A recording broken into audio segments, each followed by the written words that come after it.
மனிதர்களே வணக்கம். இன்றைக்கி நம்ம பார்க்க போகிற இந்த எபிசோட், இந்த பதிவு ஒரு முக்கியமான ஒரு பதிவாக இருக்கும். ஏன்னா நம்மளில் நிறையா பேர் எஸ்பெஷலி இந்த சில வருஷங்களாக நம்மளுக்கு ஒரு விஷயம் ஃபீல் ஆகும். என்னென்னா ரொம்ப டயர்டாக இருக்குது, ரொம்ப ஹெக்டிக்காக இருக்கும். நம்மளுக்கு எவ்வளோ தான் தூங்கினாலும் நம்மளுக்கு எனர்ஜி இல்லாமல் இருக்கும் உடம்புல. ஸோ இன்றைக்கி பார்க்க போகிற டாபிக் எனர்ஜி பற்றின ஒரு டாபிக். அஃப்கோர்ஸ் இந்த எனர்ஜின்றது நம்மளுக்கு ரொம்ப முக்கியம். ஏன்னா இந்த எனர்ஜி இருந்தால் தான் நம்மளோட ஒரு நாள், ஒரு ஹோல் டே நம்ம பிளான் பண்ண மாதிரி நம்ம அந்த நாளை கொண்டு போக முடியும். நம்ம காலையில் இதை பண்ணணும், அதுக்கப்புறம் இதை பண்ணணும், மத்தியானம் இதை பண்ணணும், சாயங்காலம் இதை பண்ணணும், நைட்டு தூங்குறதுக்கு முன்னாடி இதை பண்ணணும் அப்படின்னு சொல்லி நம்ம நிறையா விஷயம் ஒரு நாளுக்கு முன்னாடியே பிளான் பண்ணி வச்சுட்டு போய் படுப்போம். ஆனால் இருந்தாலும் மக்கியா நாள், நம்ம நாளை காலையில் ஏஞ்சதுக்கு பிற்பாடு இது எல்லாத்தையும் நம்மளால் செஞ்சு முடிக்க முடியாது. நடுவில் நம்மளுக்கு தூக்கம் வரும், இல்லை நம்மளுக்கு சோர்வாக இருக்கும், இல்லை நம்ம சரி பரவாயில்ல அடுத்த வாரம் பார்த்துக்கலாம், இல்லை நாளைக்கு பார்த்துக்கலாம் அப்படின்னு நம்ம தள்ளி வைப்போம். அதனால் இன்றைக்குள்ள பதிவு இந்த எனர்ஜியை நம்ம புரிஞ்சுக்கணும். எனர்ஜின்ற இந்த வார்த்தையை நம்ம நிறையா பயன்படுத்துகிறோம், நிறையா யூஸ் பண்ணுறோம். நம்மளுக்கு நம்மளோட வாத்தியாராக இருக்கட்டும், இல்லை நம்மளோட பேரண்ட்ஸாக இருக்கட்டும், இல்லை நம்மளோட சொந்தக்காரவங்களாக இருக்கட்டும், இல்லை நம்மளோட ஃப்ரெண்ட்ஸாக இருக்கட்டும், நம்மளை சுற்றி எப்போவுமே நம்ம நார்மலாக யூஸ் பண்ணிக்கிட்டு இருக்கிற ஒரு வார்த்தை இந்த எனர்ஜி. எனக்கு எனர்ஜி இல்லை, எனக்கு எனர்ஜி இல்லை, எனக்கு எனர்ஜி இல்லை அப்படின்றது. இல்லைன்னு சொல்கிறதுக்கு முன்னாடி இந்த எனர்ஜியை நம்ம கொஞ்சம் நல்லா விஞ்ஞானபூர்வமாக நம்ம கொஞ்சம் புரிஞ்சிக்க வேண்டும். சயின்டிஃபிக்காக நம்ம இதை பற்றி தெரிஞ்சுக்கணும். எனர்ஜினா என்ன, நம்ம உடம்புல எங்கே இருக்குது அந்த எனர்ஜி, இது எங்கே இருக்குது, இது எப்படி உருவாகுது அப்படின்னு நம்ம கொஞ்சம் புரிஞ்சுக்கிட்டோம்னா இந்த எனர்ஜியை எப்படி அதிகப்படுத்துறது அப்படின்ற அந்த வேலைகளை நம்ம கரெக்டாக நம்மளால் செய்ய முடியும். இன்னைக்குள்ள பதிவு எனர்ஜி பற்றி. அதுக்கு முன்னாடி நம்ம சேனலை சப்ஸ்கிரைப் பண்ண மறந்துடாதீங்க. இதுக்கு முன்னாடி போட்ட வீடியோவாக இருக்கட்டும், இப்போ பார்க்குற வீடியோவாக இருக்கட்டும், இல்லை இதுக்கு அப்புறம் வரக்கூடிய வீடியோவாக இருக்கட்டும், உங்களுக்கு பயனுள்ளதாக இருக்கும் அப்படின்ற ஒரு நம்பிக்கையோடு நான் உங்களுக்கு இங்கே தெரிய வச்சுருக்கிறேன்.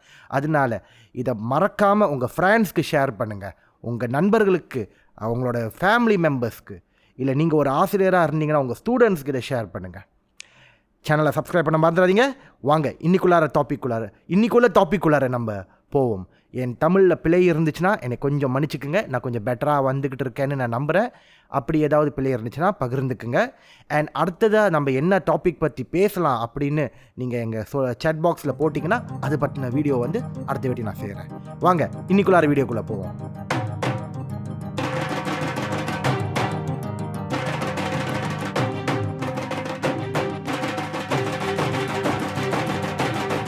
மனிதர்களே, எனர்ஜி, இந்த எனர்ஜின்றது ஒரு விதமான மாலிக்யூல். நம்ம உடம்புக்குள்ளார இருக்கிற ஒரு மாலிக்யூலுக்கு தமிழில் என்ன வார்த்தைன்னு எனக்கு எக்ஸாக்டாக தெரியலை. பட் மாலிக்யூலுக்கு தமிழில் என்ன வார்த்தை அப்படின்னு உங்களுக்கு தெரிஞ்சிச்சுன்னா கீழே கமெண்ட் பாக்ஸில் போடுங்க, மற்றவங்களுக்கு கொஞ்சம் உதவியாக இருக்கும்.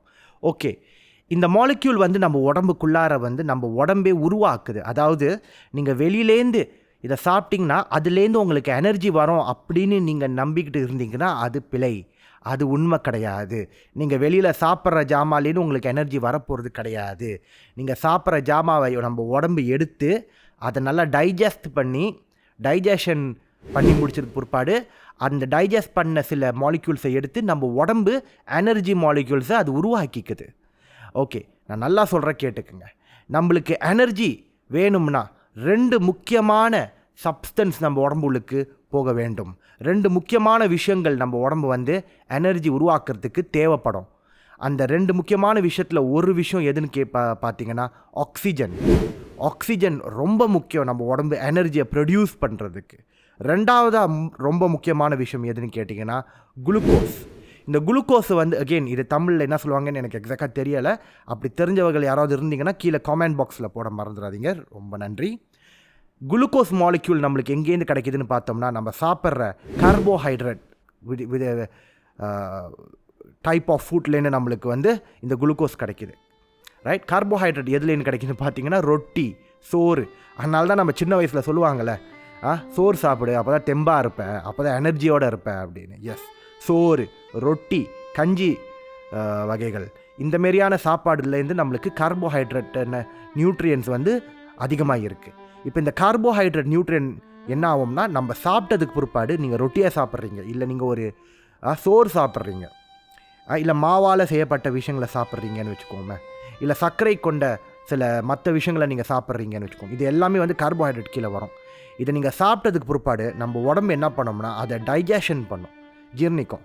ரைட், டைஜஷன் பண்ணி அதை எல்லாத்தையும் குளுக்கோஸாக கன்வெர்ட் பண்ணும். அஃப்கோர்ஸ் கார்போஹைட்ரேட் அதுக்கு முன்னாடி நிறையா ஸ்டெப்ஸ் உள்ளது, அதை பற்றி நாங்கள் பேசலாம். ஆனால் கடைசியாக என்ன ஆகும்னு கேட்டிங்கன்னா குளுக்கோஸாக மாறும். இந்த குளுக்கோஸுன்றது எல்லா உயிரினங்களுக்கும் எனர்ஜி ப்ரொடியூஸ் பண்ணுறதுக்கு, ஐம் டாக்கிங் அபவுட் எல்லா உயிரினங்களும், மனிதன் மட்டும் கிடையாது, மற்ற உயிரினங்களும். சில மைக்ரோ ஆர்கானிசம்ஸ்க்கு வந்து இது தேவைப்படாது, அதை நம்ம இங்கே பேச போகிறது கிடையாது. பட் பெரிய மைக்ரோ ஆர்கானிசம்ஸ் நம்ம எடுத்துக்கிட்டோம்னா, மேக்ரோ ஆர்கானிசம்ஸ்ன்னு சொல்கிறோம்ல, இந்தமாரி கண்ணால் பார்க்கக்கூடிய உயிரினங்கள், இதை நம்ம எடுத்துக்கிட்டோம்னா இதுக்கு அதிக முக்கியமானது இந்த குளுக்கோஸ். ஓகே, மனிதர்களை தாண்டி பூனைகள், நாய்க்குட்டிகள், மற்ற மிருகங்கள், எருமைக்குட்டிகள், அப்புறம் வேறு என்ன, பறவைகள், அப்புறம் மரங்களுக்கும் இது வேணும். ஆனால் மரங்கள் வந்து இந்த கார்போஹைட்ரேட்டை என்ன பண்ணிக்கோங்கன்னா சொந்தமாக உருவாக்கிக்கும், இந்த குளுக்கோஸை சொந்தமாக உருவாக்கிக்கும். ஃபோட்டோசிந்தசிஸ் அப்படின்ற ஒரு மெத்தட் பயன்படுத்தி சில எல்லா மரங்களும் நம்ம சொல்ல முடியாது, பச்சை கலரில் இருக்கிற, பச்சை நிறத்தில் இருக்கிற முக்கால்வாசி மரங்கள் வந்து இதை சொந்தமாக க்ரியேட் பண்ணிக்கும். மரங்கள்லேயும் சில மரங்கள் ஃபோட்டோசிந்தசிஸ் பண்ணாத மரங்களும் இருக்குது. இது உங்களுக்கு தெரியுமான்னு தெரியல. உதாரணத்துக்கு இந்த ரெஃப்லீசியா செடின்னு ஒன்று இருக்குல்ல, ரெஃப்லீசியா பூ, மலேசியாவில் இது ரொம்ப ஃபேமஸ். இந்த ரெஃப்லீசியா வந்து ஃபோட்டோசிந்தசிஸ் பண்ணாது. அது என்ன பண்ணோம்னா மற்ற மரங்கள்கிட்டேருந்து நியூட்ரியன்ஸை திருடிக்கும். அது ஒரு விதமான ஒரு மெத்தட் பாய்க்கும். அது நம்ம அடுத்த வீடியோவில் வேணால் பேசலாம். ஓகே, ஸோ இந்த மாதிரி குளுக்கோஸுன்றது எல்லா உயிரினங்களுக்கும் எனர்ஜி உருவாக்குறதுக்கு ரைட் ரொம்ப முக்கியமான ஒரு சப்ஸ்டன்ஸ் இந்த குளுக்கோஸ். இந்த குளுக்கோஸ் வந்து கார்போஹைட்ரேட்லேயும் நம்மளுக்கு கிடைக்கிது. கார்போஹைட்ரேட் வந்து நம்ம சாப்பிட்ற சாப்பாட்டில் இருக்குது. அதை தாண்டி ரெண்டாவதாக ரொம்ப முக்கியமான ஒரு சப்ஸ்டன்ஸ் எதுன்னு கேட்டிங்கன்னா ஆக்சிஜன். அதனால தான் நீங்கள் ஆக்சிஜன் உங்கள் உடம்புக்கு போவாட்டி கொஞ்ச நேரத்தில் நீங்கள் மயக்கம் போட்டுருவீங்க. ஏன்னா ஆக்சிஜன் வந்து நம்மளோட எனர்ஜி லெவல், நம்மளோட அலர்ட்னஸ் லெவலை வந்து ஒரு அளவுக்கு வச்சுக்கிறதுக்கு ரொம்ப முக்கியமான ஒரு substance. So glucose and oxygen, இது ரெண்டும் நம்ம உடம்புக்கு வேணும் எனர்ஜியை உருவாக்குறதுக்கு. ஓகே, இப்போ இது ரெண்டும் நம்ம செல்குள்ளார போனதுக்கு பிற்பாடு, அதாவது நீங்கள் இன்ஹேல் பண்ணுற ஆக்சிஜனை, சுவாசிக்கிற ஆக்சிஜன் காற்று உங்களோட மூக்கு ஓட்டலில் போயிட்டு நேராக இங்கே ட்ரக்கியான்ற இங்கே ஒரு பகுதி இருக்குது, அது உள்ளுக்கு போயிட்டு உங்கள் லங்ஸுக்கு போவோம். உங்கள் லங்ஸுக்கு போனதுக்கு பிற்பாடு அங்கே அல்வியோலஸ் அப்படின்ற ஒரு பகுதி இருக்குது லங்ஸோட நுனியில். இந்த அல்வியோலஸ் மூலயமா அந்த ஆக்சிஜன் உங்கள் ரத்தத்துக்கு மாறி போகும். அண்ட் பிறகு உங்கள் ரத்தம் அந்த ஆக்சிஜனை கொண்டு போயிட்டு உங்கள் உடம்புல இருக்கிற ட்ரில்லியன்ஸ் ஆஃப் செல்ஸ் கிட்ட போயிட்டு, ட்ரில்லியன் கணக்கில் இருக்குது செல்ஸ் நம்ம உடம்புல, எல்லாருக்கிட்டையும் போயிட்டு இந்த ஆக்சிஜனை போய் கொடுத்துறோம் இந்த பிளட் செல்ஸ். ஓகே, குறிப்பாக சொல்லணும்னா ரெட் பிளட் செல். ஏன்னா ரெட் பிளட் செல் வந்து ஆக்சிஜனை ஹோல்ட் பண்ணிக்கக்கூடிய தன்மை வந்து அதுக்கிட்ட இருக்குது. ஏன்னா ரெட் பிளட் செல்குள்ளார ஹேமோக்ளோபின் அப்படின்ற ஒரு ப்ரோட்டீன் வந்து உள்ளுக்கு இருக்குது.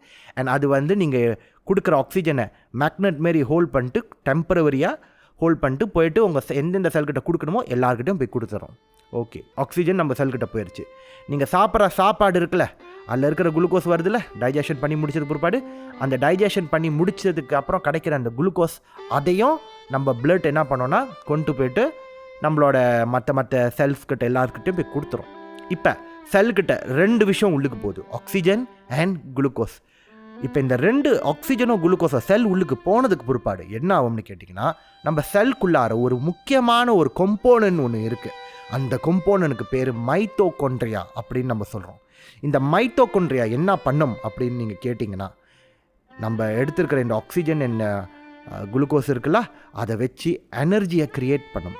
அஃப்கோர்ஸ் அது ஒரு நீட்டு ப்ராசஸ், அது டீட்டெயில்டாக நான் போக விரும்பலை. அது நம்ம பயாலஜி ஸ்டூடெண்ட்ஸ்க்கு நான் கிளாஸில் சொல்லிக் கொடுப்பேன் எப்போவுமே.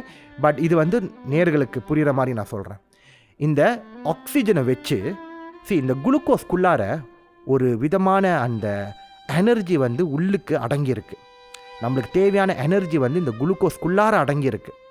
ரைட், குளுக்கோஸ் வந்து 6 கார்பன் 12 ஹைட்ரோஜன் 6 ஆக்சிஜன் மாலிக்யூல் ஒன்றா சேர்ந்த ஒரு மாலிக்யூல் தான் வந்து அட்டம்ஸ்.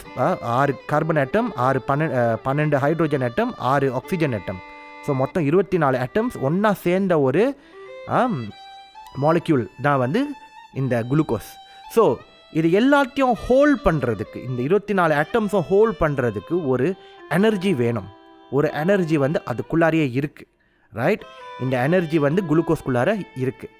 ஓகே, அகெயின் இந்த குளுக்கோஸில் எப்படி எனர்ஜி இருக்குன்னு நீங்கள் கேட்டிங்கன்னா ஃபோட்டோசிந்தசிஸ். ஏன்னா எல்லா நம்ம யூஸ் பண்ணுற குளுக்கோஸ், நம்ம சாப்பிட்ற குளுக்கோஸ் எல்லாமே வந்து பிளான்ட்ஸ்லேருந்து வந்தது, ரைட், செடிகள்லேருந்து வந்தது. செடிகள் ஃபோட்டோசிந்தசிஸ் பண்ணுறப்போ இந்த குளுக்கோஸை அப்படி தான் உருவாக்கும். ஃபோட்டோசிந்தசிஸ் ப்ராசஸ் மூலயமா சன்லைட்டை யூஸ் பண்ணி இந்த குளுக்கோஸ் மாலிக்யூல்ஸை உருவாக்கும். இப்போ இந்த குளுக்கோஸ் மாலிக்யூல்குள்ளார இருக்கிற அந்த எனர்ஜியை உடச்சி வெளியே எடுக்கிறது தான் நம்மளோட செல்லோட வேலை. அதுவும் குறிப்பாக இந்த மைட்டோகாண்ட்ரியாவோட வேலை. மைட்டோகாண்ட்ரியா என்ன பண்ணும் என்றால், இந்த குளுக்கோஸ் மாலிக்யூல் இருக்குல்ல, 6 கார்பன் ஹைட்ரோஜன் அண்ட் ஆக்சிஜன் ஒன்றா சேர்ந்து இருக்குல்ல, இதை வந்து நம்ம சுவாசிக்கிற ஆக்சிஜன் இருக்குல்ல, அந்த ஆக்சிஜனை வச்சு இந்த குளுக்கோஸ் மாலிக்யூல்ஸை உடைக்கும். Okay, oxidation of glucose molecules அப்படின்னு சொல்லுவோம் ஆங்கிலத்தில். இந்த குளுக்கோஸ் மாலிக்யூல்ஸை உடைக்கிறப்போ இதை ஹோல்ட் பண்ணிக்கிட்டு இருந்த அந்த எனர்ஜி ரிலீஸ் ஆகும். ஹோல்ட் பண்ணிருந்த அந்த எனர்ஜி ரிலீஸ் ஆகும். அஃப்கோர்ஸ் இந்த ப்ராசஸ் பண்ணுறப்போ oxygen plus glucose we will get அந்த உள்ளுக்கு இருந்த அந்த எனர்ஜி ரிலீஸ் ஆகும். கூடவே சில பை ப்ராடக்ட்ஸ், அதாவது இப்போ நம்ம சமைக்கிறோம், இப்போ நீங்கள் கோழி சம்பால் செய்கிறீங்கன்னா சில பை ப்ராடக்ட்ஸை நீங்கள் தூக்கி போட்டுருவீங்க. ஃபார் எக்ஸாம்பிள், நீங்கள் கோழி சம்பால் செய்கிறப்போ அந்த கோழியை நீங்கள் க்ளீன் பண்ணி அந்த சம்பால் வந்து உங்களுக்கு கிடச்சிரும். ஆனால் அதே சமயம் மேபி சில கோழியை பொரிக்கிறதுக்கு பாய்ச்ச அந்த சில எண்ணெயை நீங்கள் தூக்கி போட்டுருவீங்க. அந்த எண்ணெய், அப்புறம் அந்த கோழியோட சில தோலை நீங்கள் வேணால் தூக்கி போட்டுருவீங்க. ஈரத்துக்கு இந்தமாரி தூக்கி போகிறது பாய் ப்ராடக்ட். ஒரு விஷயத்தை நம்ம க்ரியேட் பண்ண போகிறோம்னா கூடவே சில வேஸ்ட் ப்ராடக்ட், பாய் ப்ராடக்ட்னு சொல்லலாம், வந்து நம்ம தூக்கி போடுறது இருக்கும். அந்தமாரி பாய் ப்ராடக்டாக இந்த ப்ராசஸில் வெளியாகிறது எதுன்னு கேட்டிங்கன்னா carbon di oxide and water கூடவே சேர்ந்து அதுவும் ரிலீஸ் ஆகும். அது நம்மளுக்கு அவ்வளோ தேவையில்லை, அது நம்ம உடம்பு எப்படி இருந்தாலும் அதை எக்ஸ்பேல் பண்ணிடும். கார்பன் டை ஆக்சைடு வந்து நீங்கள் மறுபடியும் மூச்சை வெளியே விடுறப்போ அந்த கார்பன் டை ஆக்சைடு நம்ம உடம்பு விட்டு வெளியாயிரும். தண்ணி வந்து யூரின் மூலியமாக வெளியாயிரும், இல்லை ஸ்வெட்டிங் மூலியமாக வெளியாயிரும். நம்மளுக்கு வேண்டியது இந்த எனர்ஜி. ஸோ இப்போ இந்த குளுக்கோஸை உடைக்கிறப்ப நம்மளுக்கு கிடைக்கிற இந்த எனர்ஜி என்ன பண்ணுறோம்னா, அந்த எனர்ஜி வந்து ஒரு ஃப்ரீ மாலிக்யூல்ஸாக இருக்குது, ஃப்ரீ எனர்ஜியாக இருக்குது. நம்ம உடம்புக்கு வந்து அப்பப்போ எனர்ஜி தேவைப்பட்டுக்கிட்டு இருக்கோம். அது தேவைப்படுறப்போ நம்ம போய்ட்டு இந்த ப்ராசஸை பண்ணுங்கள், எனர்ஜியை கொடுங்கன்னு கேட்டால் அது டைம் ஆகும். அதனால நம்ம உடம்பு என்ன பண்ணோம்னா ஏடிபி மாலிக்யூல்ஸ் அப்படின்னு சொல்லப்படுற சில எனர்ஜி மாலிக்யூல்ஸை வந்து ப்ரொடியூஸ் பண்ணும்.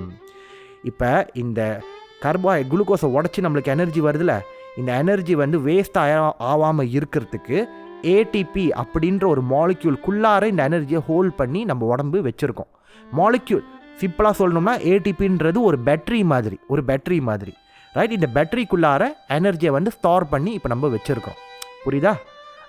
ஏடிபி எப்படி உருவாகுதுன்னு கேட்டிங்கன்னா அது ஒரு நீட்டு கதை. ATP plus phosphate group will get ATP. But அதை பற்றி நம்ம பேச வேணாம். இப்போ இந்த ஏடிபி மாலிக்யூல்குள்ளார தான் எனர்ஜியை வந்து நம்ம ஸ்டோர் பண்ணி வச்சுருக்கோம்.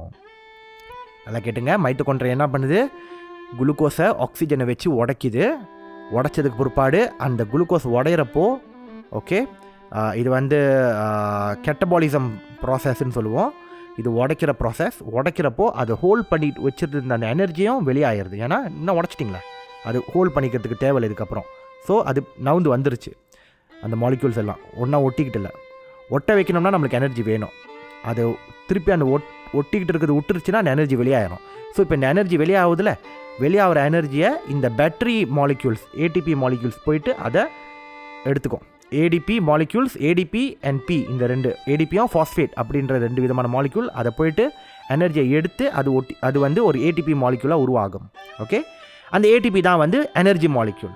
ஸோ இந்த எனர்ஜி மாலிக்யூல், ஏடிபின்னு சொல்லப்படுற இந்த எனர்ஜி மாலிக்யூல், அதோட ஃபுல் ஃபார்ம் வந்து அடினோசின் ட்ரைஃபாஸ்பேட் அப்படின்னு சொல்லுவோம்.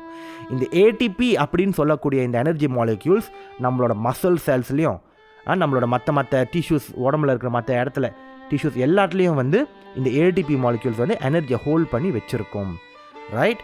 ஓகே, ஆக்சிஜன் இல்லாமல் குளுக்கோஸ் இல்லாமல் எனர்ஜி கிரியேட் பண்ண முடியுமான்னு கேட்டிங்கன்னா ஆக்சிஜன் கம்மியாக இருக்கிற பட்சத்தில் நம்ம பண்ண முடியும். ஆனால் குளுக்கோஸ் இல்லாமல் பண்ணுறது கொஞ்சம் கஷ்டம். மற்ற மாலிக்யூல்ஸை இது பண்ணி பட் ஸ்டில் பாசிபிள். ஆனால் அதெல்லாம் வந்து ப்ரைமரி எனர்ஜி கிடையாது.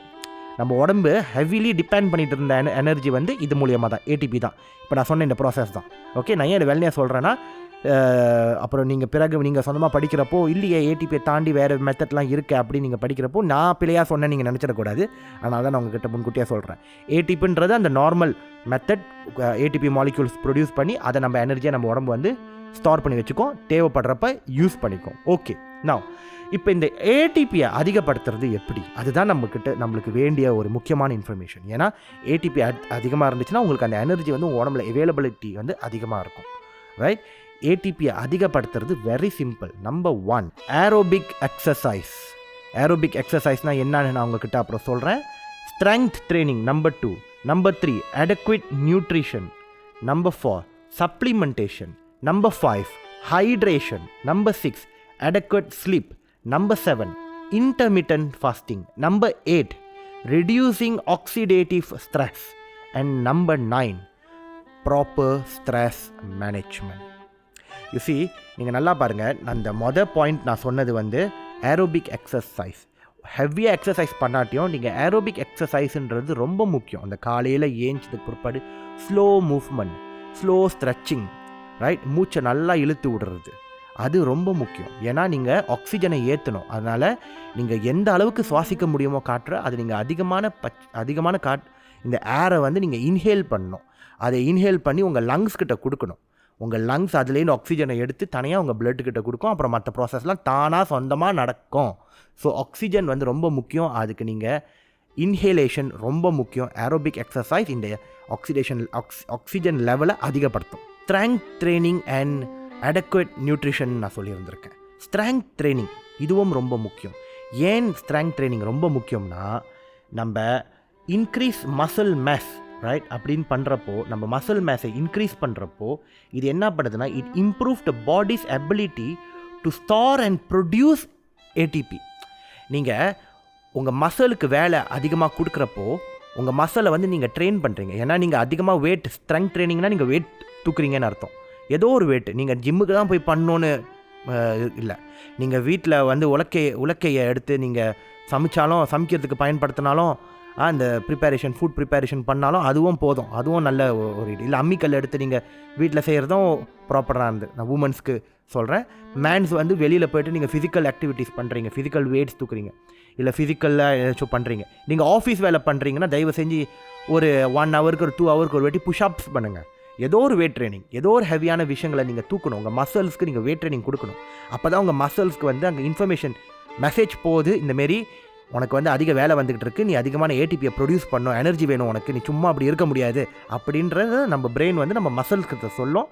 நம்ம மசில் அதுக்கான அதிகமான ஏடிபிஎஸை ப்ரொடியூஸ் பண்ணும். அதனால தான் நீங்கள் பார்த்தீங்கன்னா பெரும்பாலும் ஸ்போர்ட்ஸ்மென்லாம் இருக்காங்களே, இந்த ஸ்போர்ட்ஸ் விளையாடுறவங்க, இவங்களுக்குலாம் வந்து இந்த உடம்பு ஆக்டிவாகவே இருக்கும். ஏன்னா வெயிட் ட்ரைனிங், ரைட். நீங்கள் 100 மீட்டர் ஓடலாம். உசேன் பால்ட்டோட நீங்கள் உடம்பை பாருங்கள் எப்படி ஸ்ட்ரெங்த்தோடு இருக்காருங்க. இல்லை மைக்கேல் ஃபெல்ப்ஸை நீங்கள் பாருங்கள், ஸ்விம்மரு. ஏன் இவங்களாம் வந்து strength training. Cristiano Ronaldo, right. இல்லை ரெஸ்லர்ஸ் சொல்ல வேணாம், ஏன்னா அவங்க எப்போவுமே ஜிம்முக்கு போய்ட்டு வெயிட் லிஃப்ட் பண்ணுறாங்க, ஓகே. பட் ஃபுட்பால் பிளேயர்ஸ், நீங்கள் எந்த ஒரு ஃபிசிக்கல் ஸ்போர்ட்ஸ் இருக்கிறவங்கள நீங்கள் அப்புறம் செஸ் பிளேயர்ஸ்ன்னு நீங்கள் கம்பேர் பண்ணக்கூடாது. ஏன்னா அது வந்து மென்டல் ஸ்போர்ட்ஸ், அது வேறு. ஃபிசிக்கல் ஸ்போர்ட்ஸ் விளையாடக்கூடியவங்க எல்லாமே வந்து இந்த ஸ்ட்ரெங்த் ட்ரைனிங் பண்ணுவாங்க. அவங்க ஸ்ட்ரெங்த்து வந்து அதிகமாக இருக்கும். ஏன்னா ஏடிபி அவங்களோட மசில்ஸில் அதிகமாக இருக்கும்.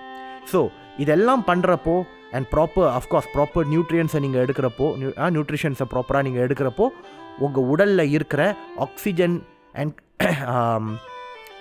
நம்ம சாப்பிட்ற நியூட்ரியன்ஸ் எல்லாமே வந்து கரெக்டான அளவில் நம்ம உடம்புல நம்ம கன்சியூம் பண்ணுறப்போ நம்மளோட ஏடிபி மாலிக்யூல்ஸ் நம்ம உடம்பு அதிகமாக ப்ரொடியூஸ் பண்ண ஆரம்பிக்கும். ஓகேயா? இப்படி ஆனிச்சுன்னா, நம்ம உடம்புல ஏடிபி அதிகமாக இருந்துச்சுன்னா நம்மளோட மைண்ட் அலர்ட்னஸ் எப்போவுமே ஷார்ப்பாக இருக்கும். நம்மளுக்கு இந்த லஞ்சுக்கு பிற்பாடு நம்மளுக்கு தூக்கம் ஒன்று வருமே, அது வராமல் இருக்கும். நீங்கள் ஒரு நாளைக்கு முன்னாடி போட்ட பிளான், இன்றைக்கி என்ன செய்யணுமோ அது எல்லாத்தையும் கரெக்டாக உங்களால் செய்ய முடியும்.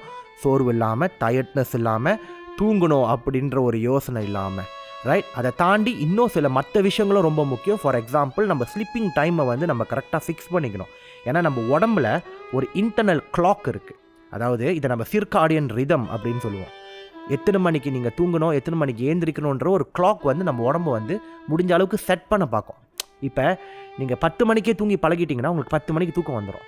எஸ், நம்ம உடம்புக்கு வந்து சிங்க்ரனைசேஷன் வந்து ரொம்ப முக்கியம். அதாவது டைம்லி மேனர், ஒரு விஷயம் வந்து கரெக்டாக இந்த டைம்ன்றது நம்ம உடம்பு வந்து முடிஞ்ச அளவுக்கு செட் பண்ணிக்க பார்க்கும். அதுக்கு பிடிக்காது. நீங்கள் ஒரு நாளைக்கு இந்த டைமில் சாப்பிட்றீங்க, ஒரு நாளைக்கு இந்த டைமில் சாப்பிட்றீங்க, இன்னொரு நாளைக்கு வேறு டைமில் சாப்பிட்றீங்க, இல்லை அதேமாதிரி தூக்கமாகவும் இருக்கட்டும். இது பண்ணுனா நம்ம உடம்புக்கு பிடிக்காது. அதனால் நம்ம உடம்பு என்ன பண்ண பார்க்கோம்னா, முடிஞ்ச அளவுக்கு டைமை லாக் பண்ண பார்க்கும், டைமை ஃபிக்ஸ் பண்ண பார்க்கும்.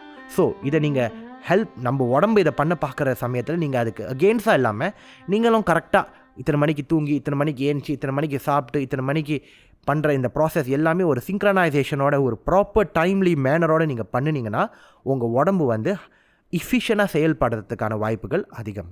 கரெக்டான நம்மளுக்கு தேவையான அளவுக்கு ஏடிபி மாலிக்யூல்ஸை ப்ரொடியூஸ் பண்ணுறதுக்கான வாய்ப்புகள் அதிகம். அதனால கரெக்டாக ஒரு ஸ்கெட்யூலோடு நீங்கள் வந்து உங்கள் வாழ்க்கையை கொண்டு போகிறது இட்ஸ் பெட்டர். உங்களுக்கு ட்ரில்லிங்கான விஷயங்கள் பிடிக்கும், அதனால் நான் திடீர்னு இன்றைக்கி 12 மணிக்கு திடீர்னு 3 மணிக்கு நான் போய் சாப்பிட போகிறேன், 4 மணிக்கு சாப்பிட போகிறோம்னா உங்களுக்கு பிடிச்சிருக்குங்க. ஆனால் உங்கள் உடம்புக்கு இதை பிடிச்சிக்கல, உங்கள் உடம்புக்கு இதை பிடிக்காது. சரி, அப்போயோ ஒரு கிக்குக்கு நீங்கள் பண்ணுறீங்கன்னா எப்பயாவது ஒரு வேட்டி பண்ணுங்கள், பிரச்சனையே இல்லை. மனிதனாக பிறந்து விட்டம், ஆசைகள் இருக்கும். ஸோ நீங்கள் எப்பயாச்சும் ஒரு நாள் பண்ணுறதுல பிரச்சனை இல்லை. ஆனால் தினைக்கும் பண்ணாதீங்க, அதுதான் பிரச்சனை. ஓகே, ஸோ இதை நீங்கள் மைண்டில் வச்சுக்கோங்க. கரெக்டாக சாப்பிடுங்க, கரெக்டாக காலையிலேயே இன்ஹேல், இந்த ப்ரீத்திங் எக்ஸசைஸுன்றது ரொம்ப முக்கியம். கரெக்டாக நியூட்ரியன் எடுத்துக்கங்க, ஸ்ட்ரெஸ் ஃப்ரீயாக இருங்க, வெயிட் ட்ரைனிங் செய்யுங்க, ஸ்ட்ரெங்க் ட்ரைனிங் செய்யுங்க. நீங்கள் ஆரோக்கியமாக இருப்பீங்க. உங்களுக்கு வேண்டிய எனர்ஜி ஏடிபி மாலிக்யூல்ஸ், இந்த வார்த்தை ரொம்ப முக்கியமான வார்த்தை, மறந்துடாதீங்க. ஏடிபி மாலிக்யூல்ஸை நம்ம உடம்பு நம்மளுக்கு உருவாக்கி கொடுக்கும். ஹெல்த்தியாக இருப்போம். இந்த இன்ஃபர்மேஷன் உங்களுக்கு யூஸ்ஃபுல்லாக இருந்துச்சுன்னா தயவு செஞ்சு சப்ஸ்கிரைப் பண்ண மறந்துடாதீங்க. அண்ட் உங்கள் ஃப்ரெண்ட்ஸ்க்கு இதை சஜஸ்ட் பண்ணுங்கள். ஆரோக்கியமாக இருப்போம் அண்ட் ஆரோக்கியமான வாழ்க்கையை நம்ம தொடர்ந்து வாழ்வோம். Okay, thank you. I'll see you again in next video. என்ன டாபிக் அடுத்து நம்ம பேசணும்னு சொல்லுங்கள், நான் அதேமாரி வீடியோ செஞ்சுருவோம். அடுத்த வீடியோவில் பார்ப்போம். பாய்.